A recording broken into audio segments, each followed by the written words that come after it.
तो बच्चों, reaction mechanism में जो आगे हम लोग देखने जा रहे हैं वो है reactivity rate of substrate molecules towards electrophile. ये टॉपिक हमारा है, करा है कि रिएक्शन मैकेनिज्म है, उसमें हम लोग को पढ़ना है reactivity rate of substrate molecules towards electrophiles।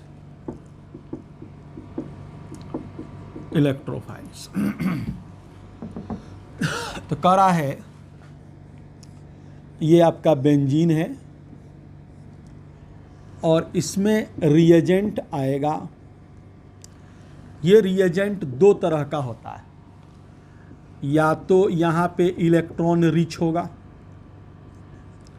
और नहीं तो इलेक्ट्रॉन क्या होगा, पुअर होगा, कम होगा। इलेक्ट्रॉन रिच जो होता है उसको हम लोग कहते हैं कॉल्ड न्यूक्लियोफाइल, और जिसमें इलेक्ट्रॉन कम होता है उसको हम लोग क्या कहते हैं, इलेक्ट्रोफाइल। न्यूक्लियोफाइल का सिंबल लोग NU पर माइनस बनाते हैं, इलेक्ट्रोफाइल का सिंबल E पर प्लस बनाते हैं।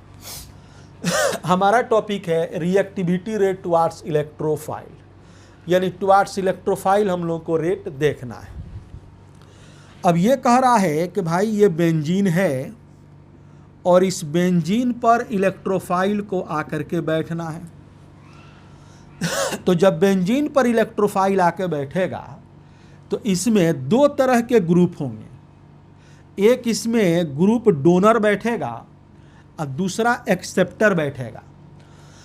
तो कह रहा है कि इलेक्ट्रोफाइल किस केस में ज़्यादा अटैक करेगा, डोनर के केस में कि एक्सेप्टर के केस में, ये बात हमको देखना है। तो कह रहा है कि ग्रुप्स जो हमारे होंगे वो दो तरह के होंगे। एक होंगे activating groups. Activating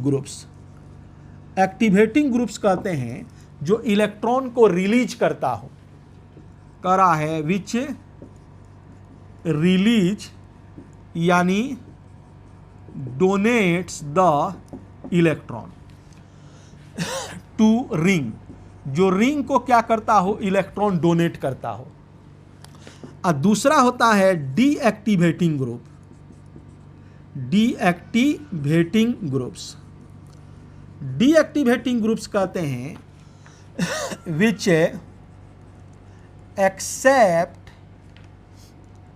accept the electrons from ring, जो रिंग से इलेक्ट्रॉन खींचता हो, विड्रॉ करता हो। तो सर का कहना है कि ग्रुप दो प्रकार के होते हैं, एक एक्टिवेटिंग ग्रुप, एक डीएक्टिवेटिंग ग्रुप। एक्टिवेटिंग ग्रुप वो ग्रुप हुआ जो इलेक्ट्रॉन को डोनेट करता हो, और डीएक्टिवेटिंग ग्रुप वो हुआ जो इलेक्ट्रॉन को क्या करता हो, एक्सेप्ट करता हो। उतारिए।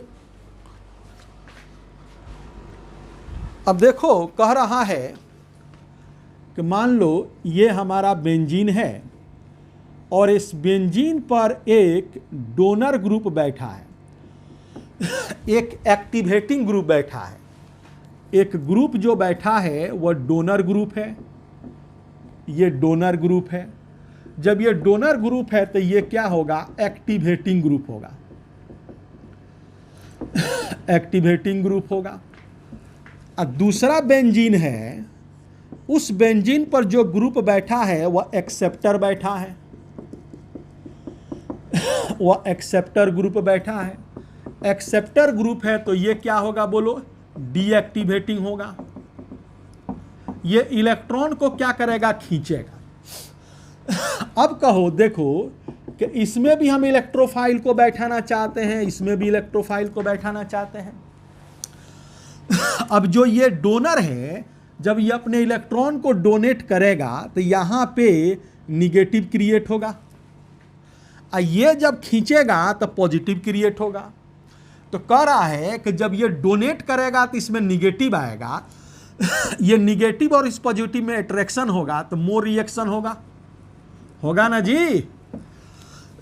और एक्सेप्टर अगर तुम बैठाते हो तो एक्सेप्टर खींचेगा तो प्लस क्रिएट करेगा, उस प्लस और इस प्लस में रिपल्सन होगा तो क्या होगा, लेस रिएक्शन होगा। बात को समझ रहे हो? जो तुम्हारा डोनर होगा यानी एक्टिवेटिंग ग्रुप होगा, वह इलेक्ट्रॉन को रिंग में डोनेट करेगा तो क्या होगा, इस निगेटिव में और इस पॉजिटिव में अट्रैक्शन होगा तो रिएक्शन ज्यादा होगा। एक्सेप्टर जो तुम्हारा होगा वह इलेक्ट्रॉन खींचेगा तो इसमें प्लस क्रिएट करेगा, प्लस प्लस में रिपल्सन होगा तो कम रिएक्शन होगा। अब तुमको यह बात दिमाग में रखना है कि डोनर ग्रुप जो होते हैं, जिसको तुम एक्टिवेटिंग ग्रुप कह रहे हो, ये रेट को बढ़ाता है, increase the rate towards electrophile. ये इलेक्ट्रोफाइल के प्रति अपने रेट को बढ़ाता है। और जो एक्सेप्टर होता है बच्चे, एक्सेप्टर ग्रुप, जिसको तुम क्या बोल रहे हो, डीएक्टिवेटिंग बोल रहे हो, ये क्या करता है, डिक्रीज द रेट टुवर्ड्स, बोलो, इलेक्ट्रोफाइल। उतारो। अब देखो क्वेश्चन देखो। अब तुम देखो कि एक्टिवेटिंग ग्रुप का ऑर्डर करा है डोनर एबिलिटी या एक्टिवेटिंग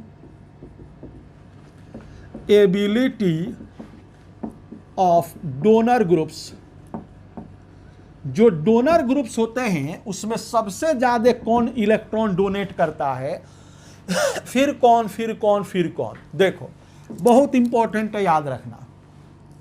सबसे ज्यादा कार्बन पर माइनस, इससे कम नाइट्रोजन पर माइनस, उससे कम ऑक्सीजन पर माइनस, उससे कम तुम्हारा क्या होगा, ये होगा बॉन्ड NH2, सही बात है।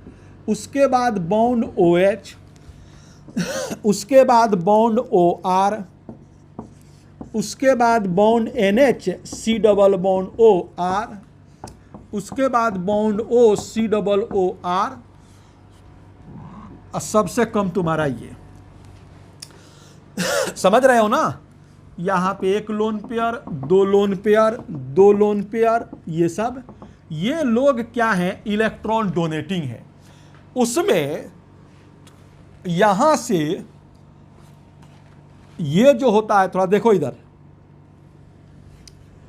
ये लोग जो होता है स्ट्रॉन्ग डोनर होते हैं। ये लोग स्ट्रॉन्ग डोनर ग्रुप्स होते हैं, स्ट्रॉन्ग एक्टिवेटिंग होते हैं। ये जो होते हैं मॉडरेट डोनर होते हैं। मॉडरेट डोनर यानी मॉडरेट एक्टिवेटिंग होते हैं। ये वीक डोनर होता है यानी वीक एक्टिवेटिंग होता है। समझ रहे हो ना? ये बात जरूर दिमाग में रखना। इसमें आए दिन ये अल्कोहल और ईथर का क्वेश्चन हमेशा पूछता है। तुमसे पूछेगा बाबू ये बताओ कि एक तुम्हारा ये दिया गया है और दूसरा ये दिया गया है, इसमें बताओ रेट टुवर्ड्स इलेक्ट्रोफाइल क्या होगा, रेट टुवर्ड्स इलेक्ट्रोफाइल क्या होगा। तो बताओ इसमें कौन ज्यादा डोनेट करता है, बोलो। अभी देखो अल्कोहल का डोनरेबिलिटी ईथर से ज्यादा है, तो क्या है भाई, एक का रेट 2 से ज्यादा होगा। क्वेश्चन कह रहा है कि ये दिया गया है, एक ये है, दूसरा ये है और तीसरा ये है। समझ रहे हो? इसमें कह रहा है कि रेट टुवर्ड्स इलेक्ट्रोफाइल क्या होगा, बोलो क्या होगा। देखो ये इसमें तो कोई ग्रुप नहीं लगा है, ये मिथाइल है और ये अल्कोहल है। देखो इसमें अल्कोहल का डोनरेबिलिटी मिथाइल से ज्यादा है तो क्या होगा, CAB ये आंसर होगा। उतारो।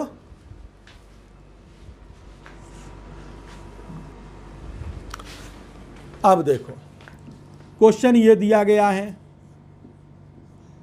ये तुम्हारा देखो कह रहा है ये बेंजीन है, दूसरा में है टॉल्यूइन, तीसरे में है फिनॉल, चौथे में है एनिलीन। कह रहा है कि रेट टुवार्ड्स इलेक्ट्रोफाइल बताना है, रेट टुवार्ड्स इलेक्ट्रोफाइल क्वेश्चन में हो या इलेक्ट्रोफिलिक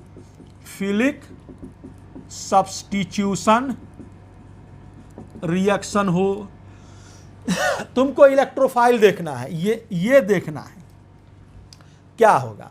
तो पहले इनको लिख लो। बेंजीन क्या है, ये है। टॉल्यूइन देखो ये है, टॉल्यूइन क्या है, ये है। फिनॉल क्या है, ये है। और एनिलीन देखो ये है ना जी।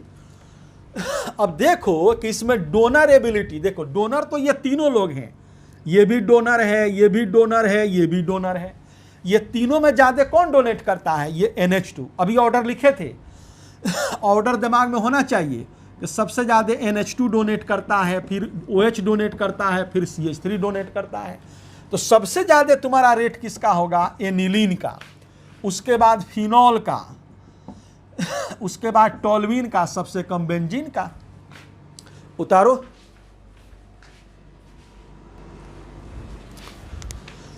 देखो क्वेश्चन दिया गया है, कह रहा है कि एक दिया गया है बेंजीन, दूसरे में है फिनॉल, तीसरे में है एनिसोल, और चौथे में है नाइट्रोबेंजीन। कह रहा है कि रेट टुवार्ड्स इलेक्ट्रोफाइल बताना है, क्या होगा, रेट टुवार्ड्स इलेक्ट्रोफाइल क्या होगा। लिख लो सबको। देखो ये तुम्हारा बेंजीन हो गया, ये फिनॉल हो गया, क्लियर, ये एनिसोल हो गया, और ये नाइट्रोबेंजीन हो गया, क्लियर। देखो इसमें ये डोनर है और ये भी डोनर है, और पिछला 2-3 लेक्चर पीछे में जाओगे तो बताए थे कि ये एक्सेप्टर है, NO2 एक्सेप्टर होता है। डोनर रेट को बढ़ाता है, डोनर रेट बढ़ाता है, एक्सेप्टर घटाता है। तो तुम अभी बताए थे कि अल्कोहल में और ईथर में अल्कोहल बड़ा डोनर है, क्या बोलोगे, 2, 3। एक्सेप्टर घटाता है, ये एक्सेप्टर इसमें नहीं है, इसमें है एक्सेप्टर, तो घटावेगा, ये ज्यादा होगा ना जी। First is greater than 4। उतारो।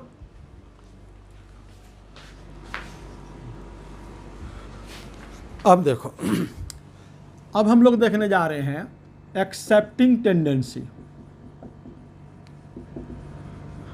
या इसी को तुम बोल सकते हो डीएक्टिवेटिंग एक्टिवेटिंग टेंडेंसी, इलेक्ट्रॉन खींचने की प्रवृत्ति। तो देखो इसमें एक चार्ट दिमाग में रखो, स्ट्रॉन्ग एक्सेप्टर, उसके बाद मॉडरेट एक्सेप्टर, उसके बाद सबसे कमजोर एक्सेप्टर। समझा।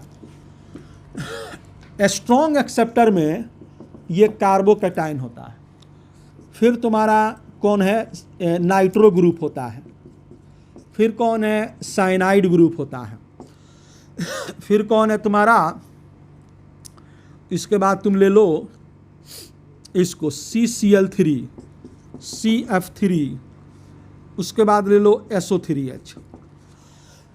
ये लोग स्ट्रॉन्ग एक्सेप्टर होते हैं, बहुत इलेक्ट्रॉन खींचते हैं। मॉडरेट एक्सेप्टर में ये तुम्हारा अल्डिहाइड है, और ये कीटोन है, और ये कौन है, कार्बोक्सिलिक एसिड है, और ये कौन है, तुम ले लो, यही 3 को रखो। एक और अगर लेना चाहते हो तो ये और NH2 ले लो। सबसे कमजोर में बॉन्ड एक्स समझते हो, यानी फ्लोरीन हो, चाहे क्लोरीन हो, या ब्रोमीन हो, या आयोडीन हो। ये तुम्हारे दिमाग में रहना चाहिए कि भाई सबसे ज्यादा कौन खींचता है, फिर कौन, फिर कौन, फिर कौन। अब देखो, अब तुमसे क्वेश्चन कह रहा है कि भाई ये दिया गया है, ये क्या है, ये टॉल्यूइन है, दूसरा क्या है, ये क्लोरोबेंजीन है, तीसरा क्या है, ये ट्राइक्लोरो फिनाइल मीथेन है, और ये क्या है, ये दिया गया है। अब इसमें तुमसे कह रहा है भाई बताओ, इसमें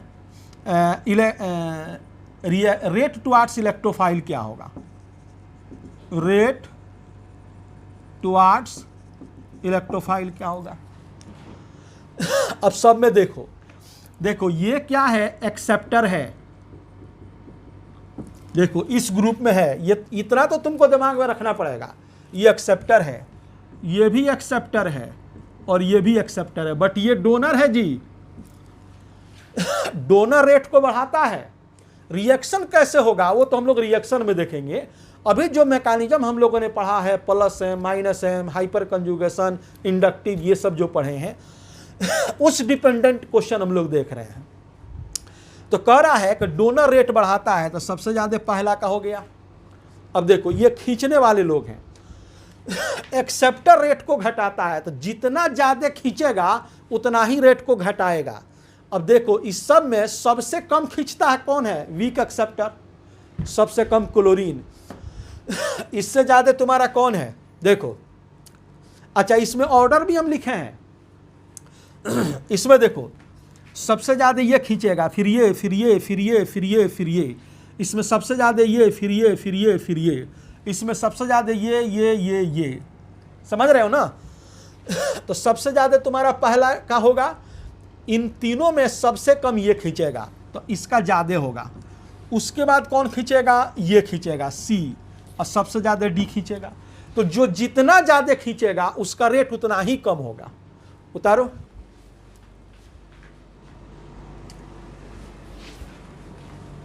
अब देखो ये कह रहा है ये क्लोरोबेंजीन है, दूसरा कौन है, फिनोल है, तीसरा कौन है, एनिसोल है, चौथा कौन है, बेंजीन है। इसमें बताना है रेट टुवार्ड्स इलेक्ट्रोफाइल क्या होगा। सबका स्ट्रक्चर लिखो। क्लोरोबेंजीन तुम्हारा कौन होगा, ये होगा। फिनोल कौन होगा, ये हुआ। एनिसोल कौन हुआ, ये हुआ। खूब ध्यान लगा के पढ़ोगे, क्वेश्चन बहुत आसान लगेगा। ये हुआ। अब देखो डोनर कौन है, ये डोनर है, ये भी डोनर है, ये एक्सेप्टर है।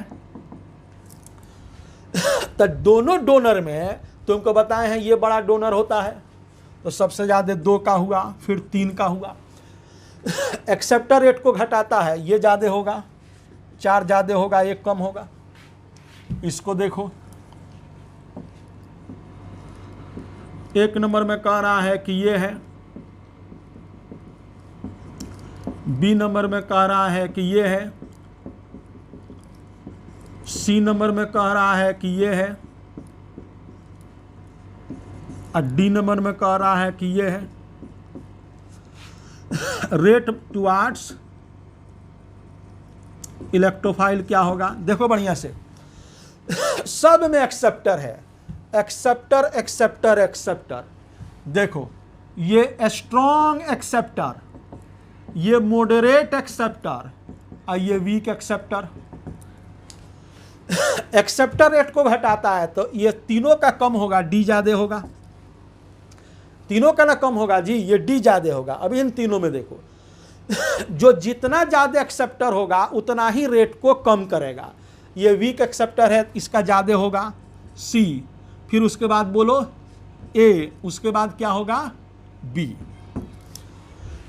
तो ये रेट टुवार्ड्स इलेक्ट्रोफाइल हम लोग देखें। अब ये क्वेश्चन आता है कि अगर इलेक्ट्रोफाइल न्यूक्लियोफाइल दोनों आवे तब क्या होगा। देखो गप करते हैं, उतारो।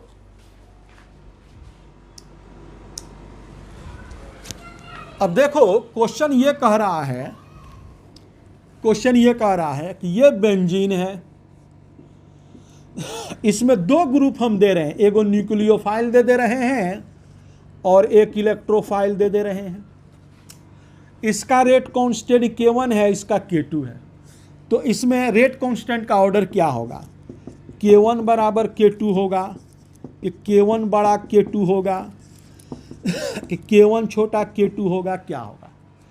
अब थोड़ा सा तुम ये देखो, हम इधर सॉल्यूशन करके गप करना चाहते हैं कि एक नंबर में तुम लिए हो OH पर माइनस, इधर तुम क्या लिए हो, ये लिए हो। देखो ये रिएक्शन होगा, आगे हम रिएक्शन बताएंगे, ये रिएक्शन होगा, डॉ रिएक्शन इसको कहते हैं, ये रिएक्शन होगा लेकिन इसका होने का प्रवृत्ति थोड़ा कम होगा। क्या है, देखो बेंजीन में पाई इलेक्ट्रॉन क्लाउड है तो यहाँ मोर इलेक्ट्रॉन है, और यहाँ निगेटिव चार्ज है तो यहाँ भी मोर इलेक्ट्रॉन है। इसमें क्या होगा, रिपल्सन हो जाएगा, इसमें रिपल्सन होगा तो रिएक्शन होने की प्रवृत्ति थोड़ी कम हो जाएगी। इसमें क्या है, बेंजीन में मोर इलेक्ट्रॉन है, पाई इलेक्ट्रॉन क्लाउड है, और यहाँ पे क्या है, प्लस चार्ज है तो लेस इलेक्ट्रॉन है। यानी माइनस प्लस में अट्रैक्शन होगा, तो अट्रैक्शन होगा तो रिएक्शन होने का टेंडेंसी बढ़ जाएगा। तो यानी इसका मतलब हुआ K2 K1 से बड़ा होगा, ये ज़्यादा होगा और ये क्या होगा, कम होगा। यानी क्या होगा, तुम्हारा K2 बड़ा होगा K1 से। उतारो। अब देखो सब्स्टिट्यूएंट इफेक्ट में जो लास्ट तेरे को पढ़ना है उसका नाम है इलेक्ट्रोमेरिक इफेक्ट। इलेक्ट्रोमेरिक इफेक्ट नाम है, समझ रहे हो। इलेक्ट्रोमेरिक इफेक्ट में दो तीन बात तुम दिमाग में रखो। एक ये दिमाग में रखो कि it operates on pi bonds only, एक ये दिमाग में रखो। दूसरा, इट इज टेम्पोररी इफेक्ट, ये टेम्पोररी इफेक्ट होता है। और तीसरा, टेम्पोररी क्यों होता है। ये तीन को बात दिमाग में रखो कि ये पाई बॉन्ड पर काम करता है, दूसरा टेम्पोररी इफेक्ट है, और चौथा टेम्पोररी क्यों है। अब देखो हम थोड़ा डिफिनीशन से गप करना चाहते हैं। कह रहा है कि shifting of pi bonds between two atoms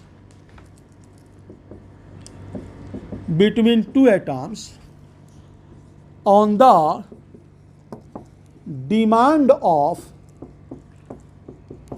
attacking reagent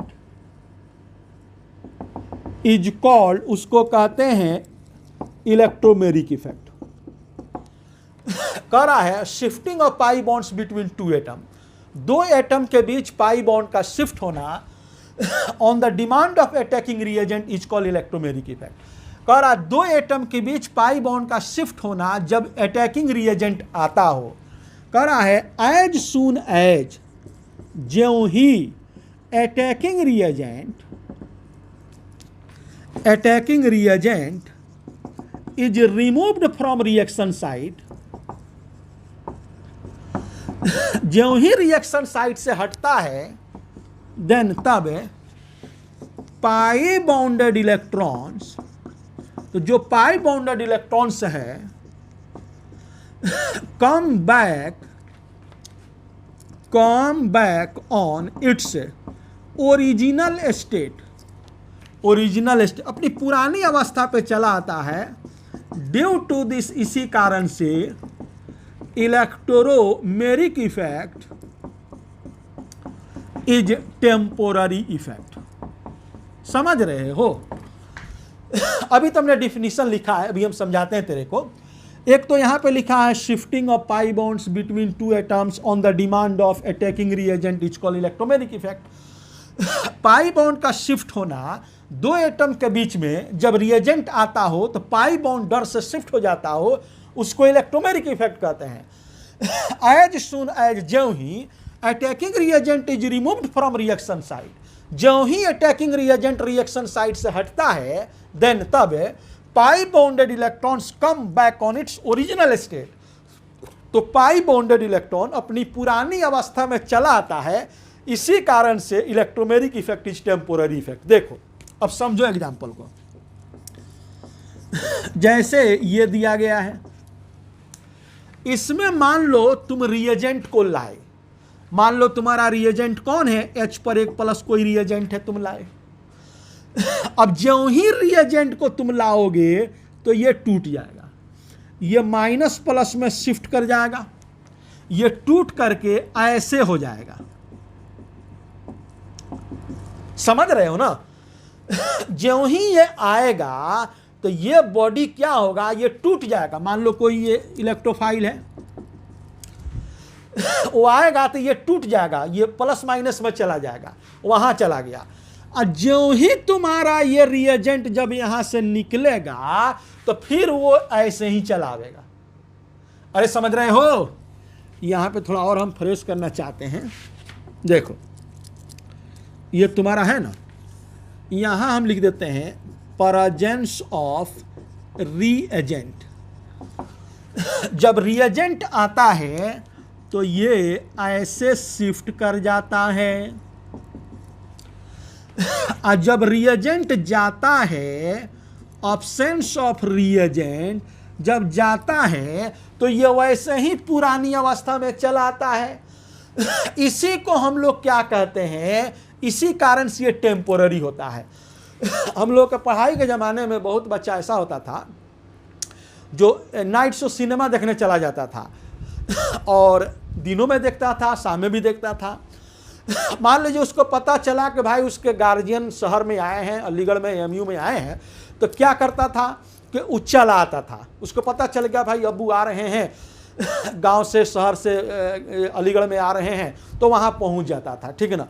और ज्यों ही उसको पता चलता था कि अब गए तो फिर वह उसी सिनेमा हॉल में चला जाता था।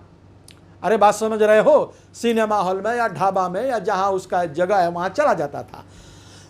तो बहुत उसी तरह रिएजेंट भी हमारे होते हैं। जब रिएजेंट आते हैं तो ये प्लस माइनस शिफ्ट कर जाता है, और ज्यों ही जब ये हटते हैं तो फिर अपनी पुरानी अवस्था में चला आता है। इसीलिए इसको कहते हैं टेम्पोररी इफेक्ट। तुमको ज़्यादा दिमाग में नहीं रखना है, एक दिमाग में रखना है कि भाई इलेक्ट्रोमैग्नेटिक कहाँ काम करता है, तो पाई पर काम करता है। दूसरा टेम्पोररी होता है, और तीसरा क्यों होता है, एक्सप्लेनेशन किया। तो बच्चों आगे हम लोग देखने जा रहे हैं ब्रेट्स रूल। कह रहा है ब्रेट्स रूल। ब्रेट्स रूल क्या होता है? कहता है अकॉर्डिंग टू दिस रूल, इस रूल का कहना है कि प्लेनरिटी जो है, प्लेनरिटी यानी sp2 हाइब्रिडाइजेशन, प्लेनरिटी यानी sp2 hybridisation is not possible at bridge head position. Bridge head position पे प्लेनरिटी पॉसिबल नहीं है। यह रूल कहता है according to this rule planarity यानी sp2 hybridisation is not possible at bridge headed position. लोग पूछेंगे कि भाई ऐसा क्यों नहीं पॉसिबल है? तो आप बोलेंगे because of ring strain, ring में तनाव होने के कारण ये पॉसिबल नहीं होता है। अब थोड़ा समझिए इस बात को। जैसे मान लीजिए एक ब्रिज हेड स्ट्रक्चर हम बनाने जा रहे हैं, ये ब्रिज हेडेड रिंग स्ट्रक्चर है। कह रहा है कि ये दोनों पोजीशन हमारा ब्रिज हेड होता है। इसका हाइब्रिडाइजेशन जो है, हाइब्रिडाइजेशन बराबर sp3, sp3 है, देन तब बाउंड एंगल जो इसका होना चाहिए, बाउंड एंगल बराबर 109.5 डिग्री होना चाहिए। इसी को लोग जल्दीबाजी में 109 डिग्री भी बोल देते हैं। इतना होना चाहिए, ये बात क्या है, शुड बी, मतलब होना चाहिए, होना चाहिए, इतना होना चाहिए। बट होता कितना है, बढ़िया से देखना। बट इसका बॉन्ड एंगल, इस पोजीशन का जो बॉन्ड एंगल होता है वह कितना होता है, वह होता है तुम्हारा 60 डिग्री। बॉन्ड एंगल कितना होता है, 60 डिग्री होता है। इसलिए एंगल स्ट्रेन यहां पे कितना आ रहा है, एंगल स्ट्रेन बराबर 109 में से 60 डिग्री को तुम माइनस करोगे तो बराबर तुम्हारा 49 डिग्री का स्ट्रेन आ रहा है। यानी अगर ये तुम ब्रिज हेडेड स्ट्रक्चर ले रहे हो, जो गॉड गिफ्टेड ये ब्रिज हेडेड स्ट्रक्चर है और ये नेचर में पाया जाता है, इसका हाइब्रिडाइजेशन sp3 होता है, तो बॉन्ड एंगल तो इतना होना चाहिए, 109.5 बोलो या 109 डिग्री 28 मिनट बोलो, उसी को लोग जल्दीबाजी में 109 डिग्री बोलते हैं। इतना होना चाहिए, ये होता नहीं है, इतना होना चाहिए करा, बट होता है 60 डिग्री करा है, लेकिन बॉन्ड एंगल इसका कितना होता है, इस पोजीशन का 60 डिग्री होता है। यानी इसमें तनाव कितना का पाया गया, 109 में से 60 डिग्री माइनस करोगे तो 49 डिग्री का एंगल स्ट्रेन पाया गया। उतारो, बात आगे बढ़ाते हैं। अब देखो, अगर मान लो तुम प्लेनरिटी लेना चाहते हो, प्लेनरिटी लाओगे तो ये तुम ब्रिज हेडेड को यहां पे क्या दोगे, या तो डबल दोगे।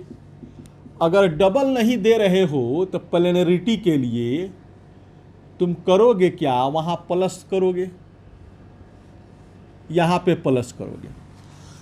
ये दोनों केस में जो इसका बॉन्ड एंगल होगा वह कितना होगा, इसका हाइब्रिडाइजेशन तुम्हारा हो जाएगा, वह हो जाएगा sp2, तो बॉन्ड एंगल कितना हो जाएगा, 120 डिग्री करा है।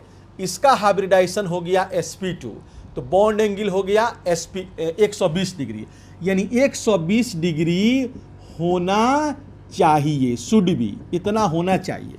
बट होता कितना है, होता है, वो होता है 60 डिग्री, इसका कितना है 60 डिग्री। इसलिए एंगल स्ट्रेन यहां पे कितना आया, magnitude of angle strain 120 degree minus 60 degree बराबर कितना आया, 60 डिग्री। यानी पहले वाले से जो हमारा एंगल स्ट्रेन हुआ वह क्या हुआ, बढ़ गया, कर रहा है। इसलिए एंगल स्ट्रेन जो होता है इज इंक्रीजेज बाई कितना डिग्री से बढ़ गया, 11 डिग्री। कैसे बढ़ गया, पहले जो तुम्हारा एंगल स्ट्रेन था, जो एंगल में तनाव था, वो 49 का तनाव था। अब हमारा कितना है, अब आ गया 60 डिग्री का तनाव हो गया। यानी बढ़ा कितना, 11 डिग्री से बढ़ गया। तो इतना जो डिग्री का स्ट्रेन बढ़ जाता है, ये स्ट्रेन इसको इस दुनिया में नहीं रहने देता है।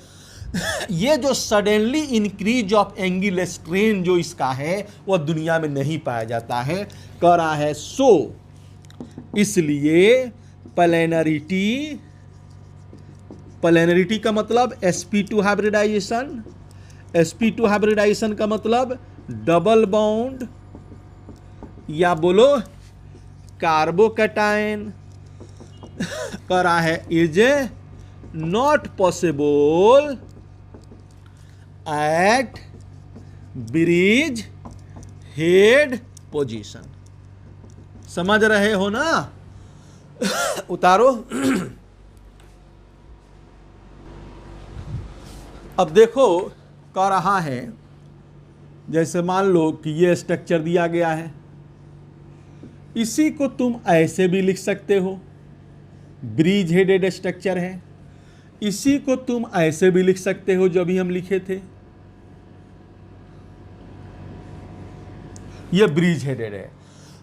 अगर कोई आदमी इस ब्रिज हेडेड पोजीशन पे इसमें क्या करता है, इस पर प्लस दे देता है, तो कह रहा है कि ये जो स्ट्रक्चर होगा इन नेचर में नहीं पाए जाएंगे, नॉट पॉसिबल। तीनों एक ही स्ट्रक्चर है। या मान लो कोई ऐसा स्ट्रक्चर है, करा है कि ये दिया गया है, इसी को तुम ऐसे भी लिख सकते हो, या इसी को तुम ऐसे भी लिख सकते हो।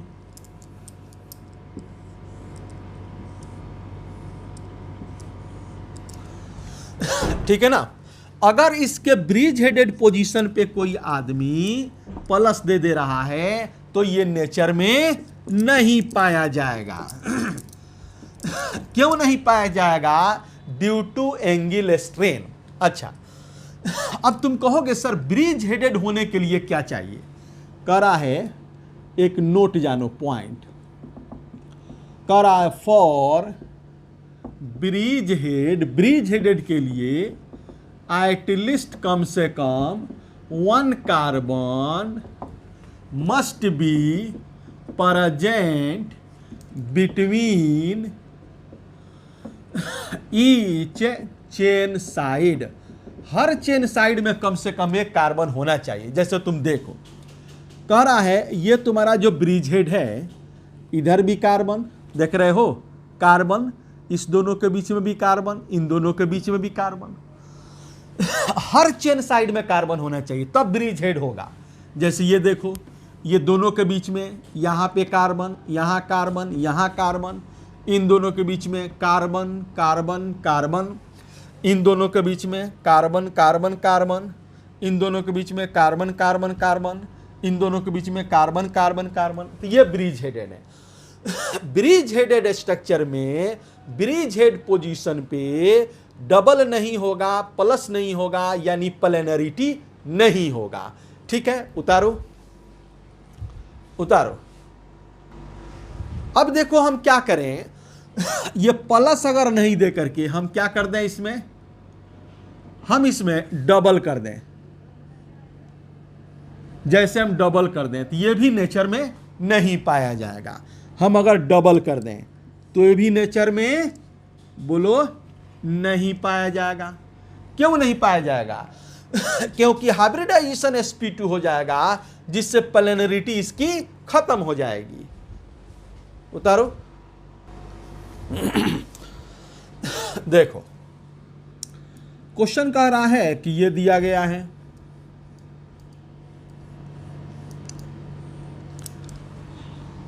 कह रहा है कि यह स्ट्रक्चर ब्रिज हेडेड नहीं है, यह स्ट्रक्चर ब्रिज हेड डेड नहीं है। तुम खुद देखो क्यों नहीं है। इसलिए कि जो पोजीशन रिंग को बाइफरकेट कर रहा है, बांट रहा है, इधर तो कार्बन है, इधर भी कार्बन है, लेकिन दोनों के बीच में कार्बन नहीं है, तो ये ब्रिज हेडेड नहीं है।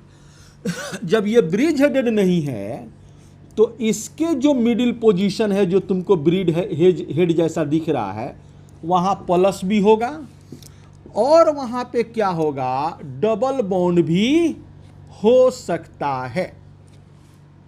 करा प्लस भी होगा, डबल बॉन्ड भी होगा। तो ये हमारा था ब्रेड्स रूल। ठीक है ना। उतारो, अगला टॉपिक लेते हैं।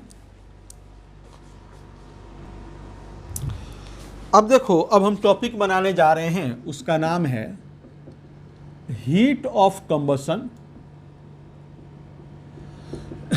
इसी को तुम क्या कहोगे, enthalpy of combustion. Heat of combustion चाहे इंथैल्पी ऑफ कंबसन। कह रहा है कि इसका सिंबल होगा ये इसका जो हम लोग न्यूमेरल वाला जो क्वेश्चन है वह थर्मोडायनेमिक्स में जानना है। ऑर्गेनिक केमिस्ट्री में न्यूमेरल क्वेश्चन नहीं जानना है, order of heat of combustion जानना है। तो कह रहा है कि अगर हम हीट ऑफ कंबसन का ऑर्डर देखें तो डायरेक्टली प्रोपोर्शनल टू तुम करोगे क्या, मोलर मास। जितना ज्यादा मोलर मास उतना ही हीट ऑफ कंबसन। अब कह रहा है कि अगर मोलर मास तुम्हारा सेम हो जाए, अगर मोलर मास क्या हो, सबका सेम हो, तो हीट ऑफ कंबशन जो तुम्हारा होगा इनवर्सली प्रोपोर्शनल टू स्टेबिलिटी। समझ रहे हो ना? सबसे पहले तुमको मोलर मास देखना है। तुम्हारे दिमाग में आ रहा होगा सर हीट ऑफ कंबशन का डिफिनीशन नहीं बताए, तो ये थर्मोडायनेमिक्स में हम लोग को जानना है। हीट ऑफ कंबशन का definition, the amount of heat is release during the combustion of 1 mole of substance is called heat of combustion. Organic chemistry में तुमको जानना है कि 4 स्ट्रक्चर दिए रहेंगे, उसमें पूछेगा बताइए हीट ऑफ कंबशन का ऑर्डर क्या होगा। अब आओ हम लोग क्वेश्चन देखने जा रहे हैं। जैसे देखो ये मीथेन है, और ये इथेन है, और ये प्रोपेन है, और ये क्या है, ये ब्यूटेन है। इसमें कह रहा है कि भाई हीट ऑफ कंबशन का ऑर्डर क्या होगा। तो जिसका मोलर मास, सबसे पहले इसको इस्तेमाल करोगे, जिसका मोलर मास ज्यादा होगा तो डी सी बी ए, सबसे ज्यादा मोलर मास इसका है, फिर ये, फिर ये, फिर ये। मान लो कि ये दिया गया है, एक ये है और दूसरा क्या है, ये है। इसमें कह रहा है कि हीट ऑफ कंबशन बताओ क्या होगा। तो हीट ऑफ कंबशन तुम्हारा क्या होगा, पहला का मोलर मास दूसरे से ज्यादा है, इसलिए हीट ऑफ कंबशन पहला का ज्यादा होगा दूसरे से। जल्दी करो। अब देखो, अब हम क्वेश्चन लेने जा रहे हैं अगला। देखो, जैसे मान लो कि ये दिया गया है, ये साइक्लोप्रोपेन है, और ये साइक्लोब्यूटेन है, साइक्लोपेंटेन है, साइक्लोहेक्सेन है। इसमें 2 तरह का क्वेश्चन लोग बनाते हैं। एक लोग पूछेंगे कि हीट ऑफ कंबशन बताइए, हीट ऑफ कंबशन का ऑर्डर बताइए। तो यहाँ पे 3 कार्बन, 4 कार्बन, 5 कार्बन, 6 कार्बन। तो सबसे ज़्यादा 4 का होगा, फिर 3 का होगा, फिर 2 का, फिर 1 का। 4 का इसलिए ज़्यादा होगा कि इसका मोलर मास ज़्यादा है, 1 का कम इसलिए होगा कि मोलर मास कम है। दूसरा लोग इसी चारों में पूछता है कि हीट ऑफ कंबशन बताओ पर CH2 यूनिट क्या होगा। ये समझो क्या बात है, यानी पर CH2 यूनिट, यानी सबका एक एक CH2 अगर हम जलावें तो हीट ऑफ कंबशन का ऑर्डर क्या होगा। एक एक CH2 क्या हुआ, थोड़ा देखो यहाँ पे। जैसे साइक्लोप्रोपेन लेते हो तो ये सब CH2 होता है, साइक्लोब्यूटेन भी लेते हो तो ये सब लोग CH2 होते हैं तुम्हारे, साइक्लोपेंटेन लेते हो तो सब CH2 लोग होते हैं, साइक्लोहेक्सेन लेते हो तो ये भी सब CH2 लोग होते हैं। अब ये कह रहा है कि हीट ऑफ कंबशन पर CH2 यूनिट, यानी सबका एक एक CH2 अगर हम जलावें तो हीट ऑफ कंबशन का ऑर्डर क्या होगा। एक एक CH2 जलाने का मतलब क्या है कि सबका मोलर मास सेम आ गया, यानी इसका मोलर मास 12 2 14, इसका भी 14, इसका भी 14, इसका भी 14। अब मोलर मास बराबर आ गया। जब मोलर मास बराबर आ गया तो तुम क्या करोगे, यानी इसका मतलब है कि heat of combustion inversely proportional to stability. इस क्वेश्चन के लिए सबसे पहले तुमको स्टेबिलिटी देखना होगा। तो तुम जानते हो कि बड़े रिंग का स्टेबिलिटी छोटे रिंग से ज्यादा होता है, 4 3 2 1। तो जब स्टेबिलिटी का ऑर्डर ये है, इसलिए हीट ऑफ कंबशन क्या बोलोगे, स्टेबिलिटी का उल्टा। 1 2 3 और 4 उतारो।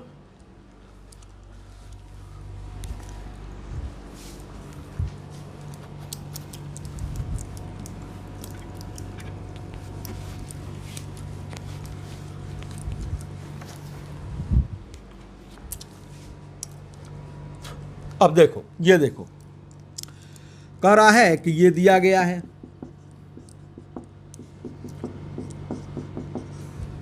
दूसरा ये दिया गया है,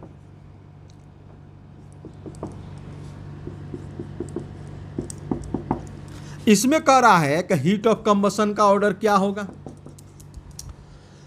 देखो मोलर मास दोनों का बराबर है, जितना कार्बन हाइड्रोजन यहां उतना ही कार्बन हाइड्रोजन यहां। तो सबसे पहले तुम क्या करोगे, स्टेबिलिटी निकालोगे। तो सर का कहना है कि ये जो फॉर्म तुम्हारा है वह सिस है, आइडेंटिकल एक तरफ है, इसमें आइडेंटिकल अपोजिट में है तो ट्रांस है। तुमको बताए थे कि ट्रांस का स्टेबिलिटी जो होता है वह सिस से ज़्यादा होता है।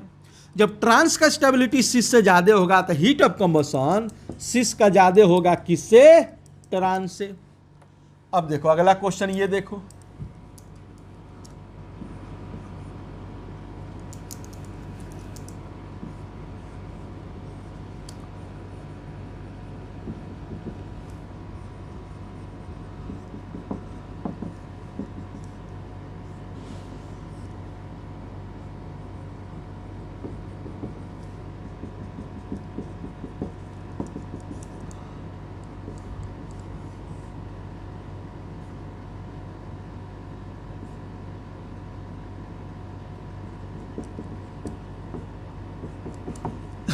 ये दिया गया है, इसमें कह रहा है कि हीट ऑफ कंबशन का ऑर्डर क्या होगा, क्या बताओगे।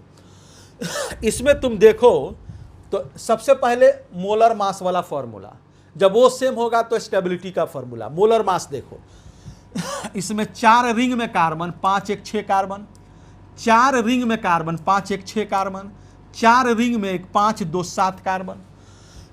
3 में मोलिकुलर वेट ज्यादा है तो सबसे तुम्हारा क्या होगा, हीट ऑफ कंबशन 3 का होगा।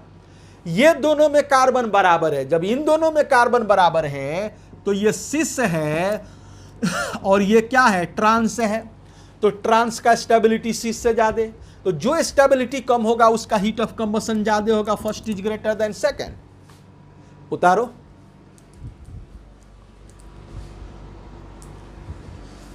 अब देखो ये दिया गया है, कह रहा है एक दिया गया है नॉर्मल पेंटेन, दूसरा दिया गया है आइसोपेंटेन, तीसरा तुम्हारा दिया गया है नियोपेंटेन।